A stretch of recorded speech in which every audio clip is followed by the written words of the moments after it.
Hello guys, welcome to Career Media once again. My name is Gulshan Jha. Friends, special stray round all over India में अलग अलग states की चल रही है। अलग अलग स्टेट्स की नोटिफिकेशन आई हुई है और आज जो नोटिफिकेशन आई है वो कर्नाटका स्टेट से आई है।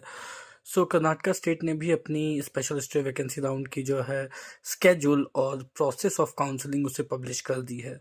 अकॉर्डिंगली अगर हम देखें तो सबसे पहले एलिजिबिलिटी की बात करें तो कर्नाटका स्टेट की स्पेशल स्टे राउंड के लिए वो ही स्टूडेंट एलिजिबल हैं जिनके पास कोई सीट अभी अवेलेबल नहीं है। अगर किसी ने किसी सीट पर एडमिशन ले ली है तो ऑब्वियसली वो स्टूडेंट कर्नाटका की स्पेशल स्टे वैकेंसी राउंड के लिए एलिजिबल नहीं है, या फिर ऑल इंडिया में अगर किसी को अलॉट हो गई है तो वैसे स्टूडेंट भी कर्नाटका की स्पेशल स्टे वैकेंसी राउंड के लिए एलिजिबल नहीं है।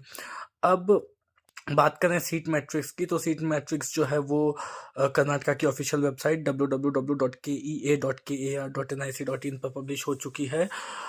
सीट्स अगर आप देखेंगे तो कर्नाटका में एक बार एवेलुएट करने के बाद आपको समझ में आएगी कि कर्नाटका में जो क्लिनिकल और नॉन क्लिनिकल की जो सीट्स हैं वो ठीक ठाक सीट्स बची हैं। बहुत ज़्यादा सीट्स तो नहीं बची बट ठीक ठाक सीट्स बची हैं। बट जो सीट्स बची हुई है ना वो एक्चुअली में थोड़ी एक्सपेंसिव हैं, क्योंकि कर्नाटका में जो सीट्स हैं उनकी जो सेपरेशन, उनकी जो डिस्ट्रीब्यूशन है वो कुछ इस तरीके से है कि कुछ कुछ सीट्स तो गवर्नमेंट की हो गई, वो सीट्स बची हुई है जिसके लिए सिर्फ वहाँ के स्टूडेंट ही एलिजिबल हैं, या फिर वैसे स्टूडेंट जिन्होंने वहाँ से एमबीबीएस की है, कर्नाटका से की है, सिर्फ वही गवर्नमेंट सीट के लिए एलिजिबल हैं।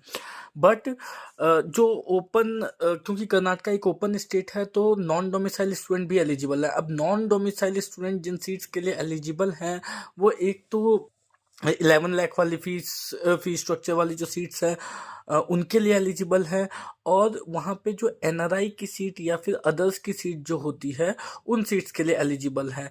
तो जो सीट्स बची हुई वो ज़्यादातर सीट्स जो हैं वो महंगी सीटें बची हुई है, जो एनआरआई की सीट्स होती है या फिर जो अदर्स की सीट्स हैं वो सीटें बची हुई है, लेकिन अभी भी उनमें क्लिनिकल ब्रांचेस की अच्छी खासी डिसेंट नंबर ऑफ सीट्स बची हुई है।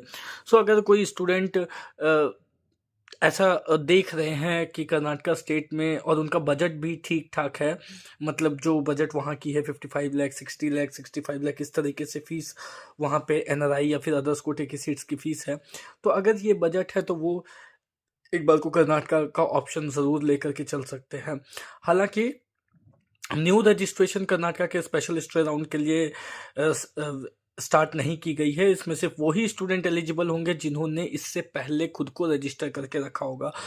अगर किसी स्टूडेंट ने रजिस्टर करके नहीं रखा है तो न्यू रजिस्ट्रेशन जो है वो अलाउड नहीं है, वो उनको अब मौका नहीं दिया जाएगा। जो जिन्होंने ऑलरेडी रजिस्टर कर रखा है वही सिर्फ इसमें एलिजिबल रहेंगे।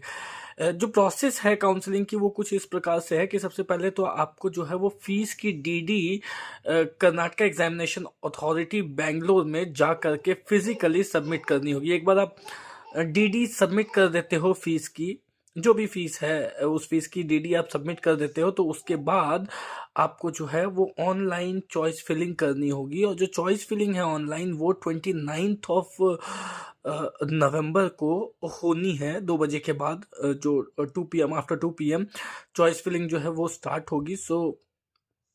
29 को ऑप्शन एंट्री होगी 8 बजे से, सुबह 8 बजे से, और 29 को ही रिजल्ट आ जाएगी 2 बजे के बाद। जो चॉइस फिलिंग है वो आपको 29 को कर लेनी है सुबह 8 बजे से, और रिजल्ट 29 को ही 2 बजे के बाद जो है वो पब्लिश कर दी जाएगी। अब जिन भी स्टूडेंट को जो भी सीट मिलती है वो अपने अपने रिस्पेक्टिव कॉलेज में जाकर के उनको एडमिशन की प्रोसेस को कंप्लीट करनी होती है। अगर इस प्रोसेस में कहीं भी कुछ डाउट आती है, कुछ आपको पूछना हो, कुछ जानना हो, या फिर किस तरीके से सीटें वहाँ पे बची हुई है और क्या क्या एडमिशन्स कैसे हो सकते हैं, इनकी इस तरीके की क्वेरीज के लिए आप दिए गए नंबर पे कॉल भी कर सकते हो। That's all for today guys, thank you so much.